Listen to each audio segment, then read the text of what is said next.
يعتذرون إليكم إذا رجعتم إليهم قل لا تعتذروا لن نؤمن لكم قد نبأنا الله من أخباركم وسيرى الله عملكم ورسوله ثم تردون إلى عالم الغيب والشهادة فينبئكم بما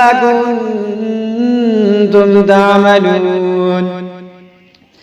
سيحلفون بالله لكم إذا انقلبتم إليهم لتعرضوا عنهم فأعرضوا عنهم إنهم رجس ومأواهم جهنم جزاء بما كانوا يكسبون. يحلفون لكم لترضوا عنهم فإن ترضوا عنهم فإن الله لا